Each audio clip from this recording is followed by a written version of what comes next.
Hey everyone, back after my break, and this time I'm going to be ranking the Rocky and Creed movies. There are 9 of them, and the most recent one came out like a year ago, so I'm just going to put out a general spoiler alert. With that in mind, starting off, number 9 is Rocky V.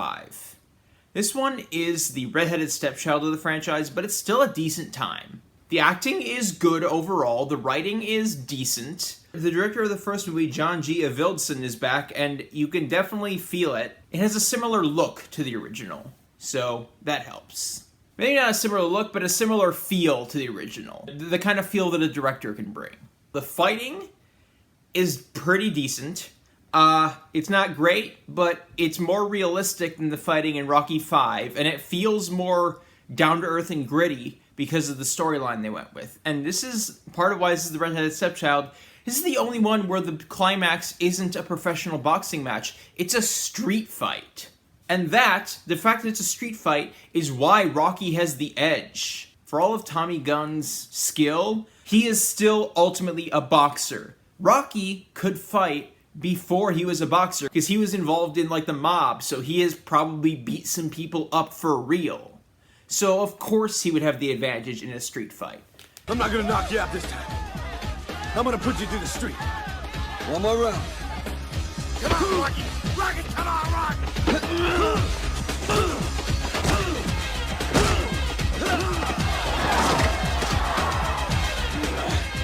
Come on, Tommy.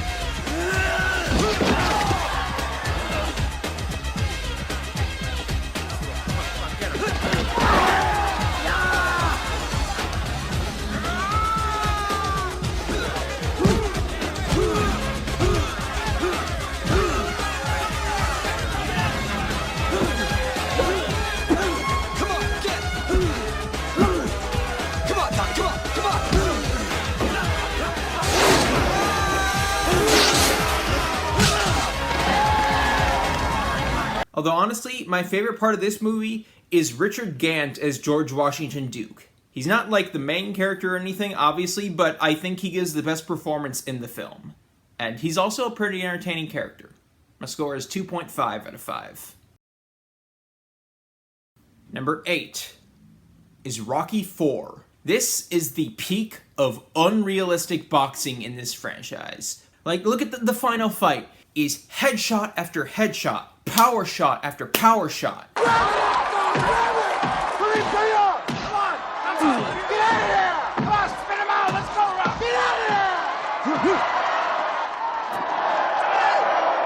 gets out of the corner now, and now once more it is Drago backing Rocky Balboa up with a jab. And Balboa is not staying on balance because of the long jab of the Russian. Brace yourself! Brace yourself! Come on! Get up! Hands up!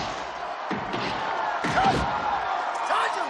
Now! He can't seem to touch the Russian. Rocky pounding away at the midsection of the Russian, and he's just hit him with everything he's got. And neither one of them goes down for way too long. We are a long ways away from both Creed and the original Rocky. However, if you can get over the fact this is just American anti-Russian propaganda, it's good, cheesy fun. The training montages go into overload this time around. I think there are 5 in this movie. Some of them seem to have nothing to do with boxing. Like, I think one of them, he's like chopping down trees, which is a good way to build muscle, but not if you're a boxer. So that's just confusing to me. Maybe it's just endurance training, but like there are better ways to do endurance training. Although I will say, I do like that we get some depth with Ivan Drago. Like, when he's about to face Rocky, he says, I must break you. not, I will break you, or I'm going to enjoy breaking you, I must break you. All but stating that he is under orders to break Rocky. Which honestly checks out given his characterization when he returns in Creed 2. So, I will give them some credit for that. That was a nice little hint into his psyche. As emotionless as Dolph Lundgren's performance is, and I do feel like that was at least partially deliberate, so I'll give him credit for that. But for all the emotion that he doesn't show, they do give him some depth, so I like that. The score is 3 out of 5. Number 7 is Rocky II. This one is a step down from the first movie, but it's still a solid flick. Honestly, my favorite part of this movie is that we get to see the contrast between Rocky and Apollo's lives leading up to the rematch. Apollo has it all, but even though he won their first fight, his life kinda sucks. He's arguing with people, he's stressed, he's angry, he is not having a good time. Meanwhile, Rocky is considerably less well off, yet he is genuinely loving life. And I love that. Like, for all of the other good stuff this movie gives us, that is my favorite part. Look, I don't know about anybody else, but as long as I'm going to be promoting this fight myself, I want a lot more pressure put on for a rematch. Hey, we can get the same money for the two top contenders. Why go after Balboa? Why? Because there's still a lot of people out there that think he won. There's a lot of people out there accusing me of having the fight fixed, accusing me of being a fake, and insulting my kids at school. That's why. You want to hear the truth? Yeah, I want to hear the truth. The truth is that last time he was damn lucky. Now he's all finished. I mean, he's been hanging around doing nothing for 6 months. And any trainer worth anything wouldn't have nothing to do with him. Now I say, let's go after some new meat. Forget this bum. You think I beat him the last time? Do you? You got the decision. Man, I won, but I didn't beat him. However, the accusations are true. This is more or less just a retread of the first movie with a few little changes. But there's enough different that I think it stands on its own for the most part. This is where spoilers come into play, but considering this movie is 45 years old, I'm going to go ahead and spoil it. I like that Rocky gets to win this time. The first movie, that climax, that was just proving that he could go the distance. This one is about proving that he can win, and he does, and I love it. The score is 3.5 out of 5. Number 6 is Rocky 3. This movie represents a small step down in realism and a small step up in overall quality, thanks to a better script and higher stakes courtesy of a physically stronger villain. This is the point where Rocky and Apollo actually become allies and eventually friends, and their developing relationship from the first movie to the second movie to this movie. It is one of my favorite parts of the first 3 movies, and it's one of my favorite parts of this movie. I am a patron of movie timelines on Patreon. A year or two ago, I was marathoning these movies, and I was watching Rocky 3 for the first time. There's a channel in there called What Are You Watching? Which is just, this is the movie I'm watching, and then people can comment on it if they want to. And so I had mentioned I was watching Rocky 3. And then a little bit later, I added, Clubber Lang is a very angry person. Or something to that effect. I don't remember the exact words, but I was being not facetious, but I was deliberately downplaying it. Actually, I get that from my dad, because one of his jokes will be at somewhere where it's very crowded, and he'll go, there's a few people here. And then I will admit I have used that many times. Anyway, sorry, back to the movie. Sly Stallone has definitely improved as a director between Rocky 2 and this movie. Cinematographer Bill Butler returns from Rocky 2, and he and Sly have definitely both improved slightly in their respective fields of directing and shooting. And so the look of this film is definitely a small step up in that regard. Also, probably my favorite part of the movie is the short appearance by Hulk Hogan. That is definitely the highlight of the movie, and I love that we actually get to see a little bit of wrestling realism. To my knowledge, anyway, it's a fairly real representation of how wrestlers actually are, especially when they play the heel. Where in the fight, he is very much playing the heel. Whoa, you move pretty fast for a big guy, you know that? Listen, why don't we just move around a little bit, you know, give him a good show. First I'll chase you and you chase me, okay? How's that? All right? Here you go. Is that okay? Stay away from him. That hurt, all right? Don't mess with him. How's that? Okay? Not bad, huh? Come on, stay away. Come on. Hey.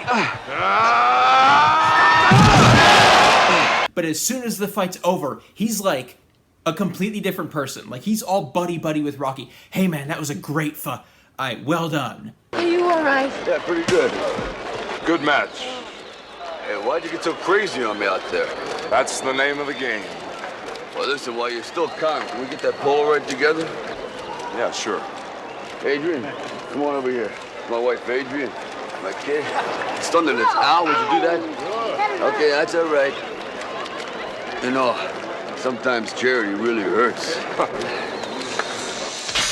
It's a little thing, but I love it, and the fight is pretty awesome too. Also, I will always love Rocky's reaction to just looking up. The score is 3.5 out of 5. Finally, switching gears. Number 5 is Creed 2. This one is a solid film, but the fight scenes are definitely a small step down from the first Creed movie. The plot is a bit more formulaic, but the directing is solid, and the character work makes up for its shortcomings, especially Ivan Drago's development. So we have the relationship between Adonis and Bianca, we have the relationship between Rocky and Adonis, and then we also have the very different father-son dynamic with Ivan and Victor. And, like, Dolph Lundgren, for as not great as his acting was in the first movie, he has definitely improved here. I am not a language expert, but to my untrained ears, his Russian accent sounds a little more convincing. And also just, he's emoting more. He's trying to be stoic, but the emotion comes out, like, in heated moments. And he portrays that pretty damn well. I apologize if I butcher this. Florian Montinu?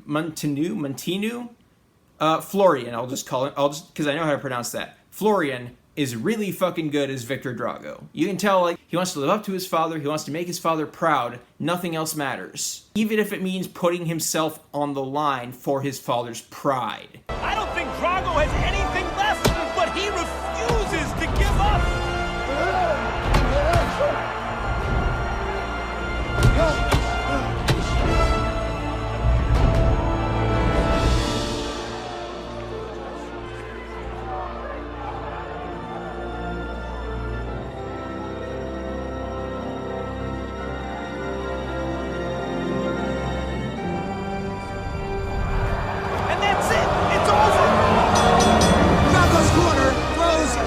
And Adonis Creed defends his title. And that's why I love this.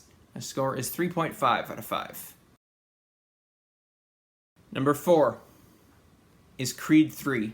You know, it's a shame Jonathan Majors turned out to be a piece of shit, because he was great in this movie. But hey, actions have consequences. Anyway, this was a surprisingly great directorial debut for Michael B. Jordan. He apparently took a lot of inspiration from anime, and it shows, especially with some of the visuals during the final fight.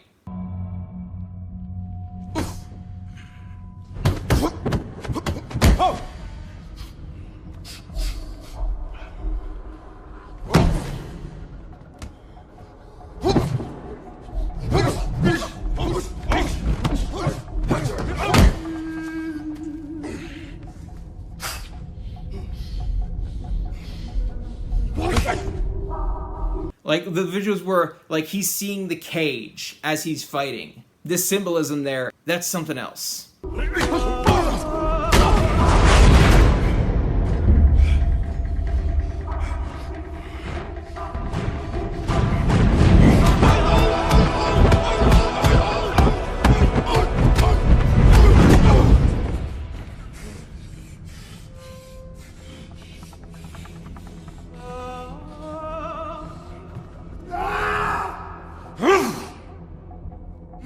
I don't think there are any weak links in terms of acting. Cinematography is great, the editing is on point, the music is solid. Score is 4 out of 5. Number 3 is Rocky Balboa. This is the point in the Rocky movies where the fights actually started getting realistic again, and it's great to see. Also, for the first time since Rocky 2, Rocky actually feels like a character and not just a vehicle for vanity projects. That also speaks to Sly's growth as a writer and director. Imagine trying to clean this place.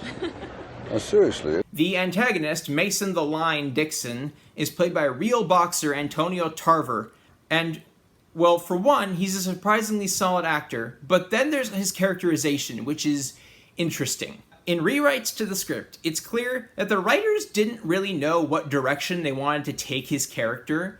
So throughout the movie, he pinballs back and forth between an egotistical athlete looking out for his legacy, to an honest boxer fed up with the chicanery and politics in the boxing promotion world, to a prima donna with no respect whatsoever for Rocky and his accomplishments. And kind of surprisingly, this accidentally develops him into a very fleshed out and three-dimensional character. Word of advice for writers, if you don't quite know what to do with the character and you have a bunch of different ideas, use as many of them as you can without any of them directly contradicting each other. And also, one thing I like about this movie and this series is that Rocky is just a really nice guy. You guys, I'll catch up with you all later, okay? Robert, why don't you hang with me? How you doing, champ? I'm good. Yo, man, there's no reason for neither one of us to get hurt in this fight. I'll do my best to carry you. Make sure you save face. There'll be no embarrassment. But I promise you, if you try to press me, you hit me, you hurt me, you hit me low, cheap shot me, I'll get you out of there. You know, a lot of people come to Vegas to lose. I did. It's already over. Ain't nothing over till it's over. What's that from, the 80s? It's probably in the 70s. Just remember what I said. Hey, yo, champ. Yo, ain't you a little scared? I don't get scared.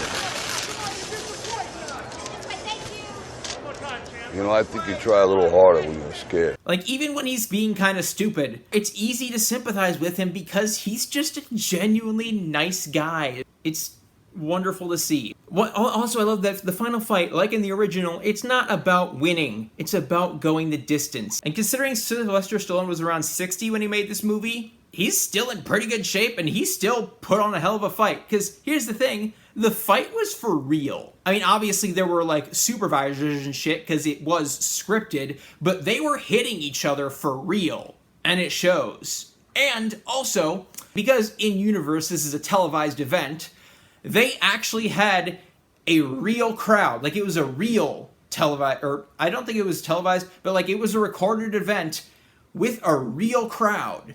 And to make sure that the ending wasn't spoiled, they filmed alternate endings to the fight for like every possibility. I think it was 4 versions where they had endings for either one of them winning by knockout or either one of them winning by judge's decision.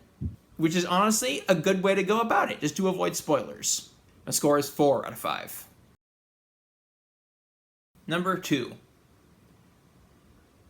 is Rocky. This movie is a classic for a reason. It's not perfect, but it has all of the elements that it needs to succeed at what it's trying to do.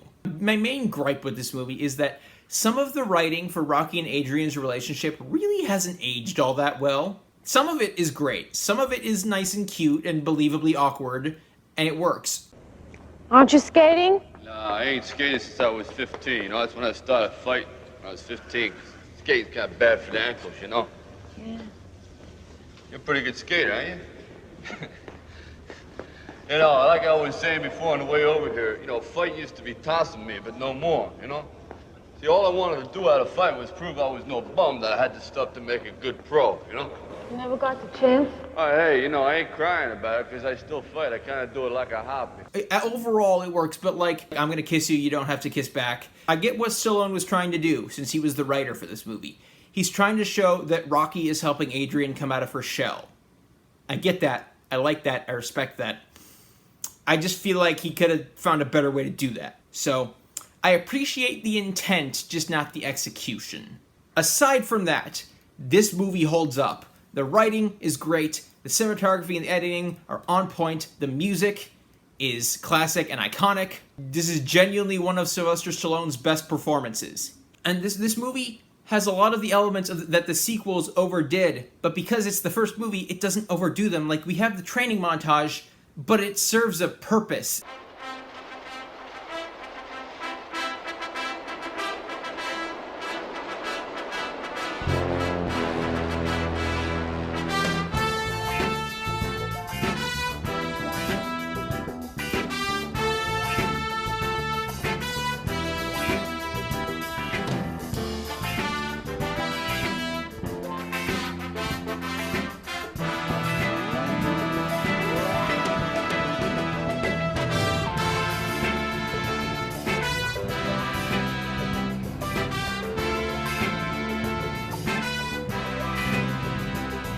they're not so excessive like they were in Rocky IV. And yeah, I've heard from multiple sources that punching a side of beef is not exactly realistic boxing training, but also this is Rocky. Rocky is a little bit of a dumbass. Paulie seems like the guy who tries to help his fighters in any way he can.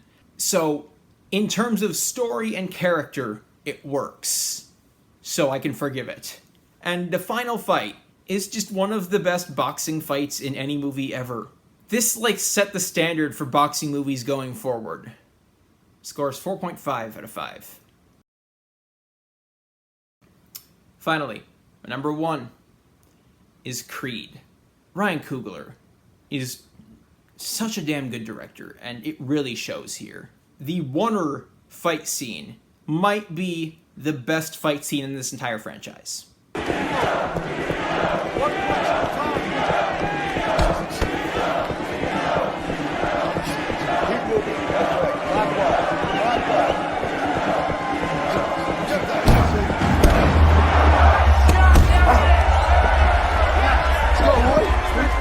Shit. Come get it. You're doing good, kid. You're doing good. Keep the pressure up.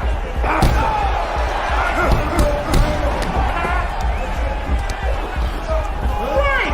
Let's go, Leo. Come on. Keep moving. Keep moving. Keep coming forward. Good shot.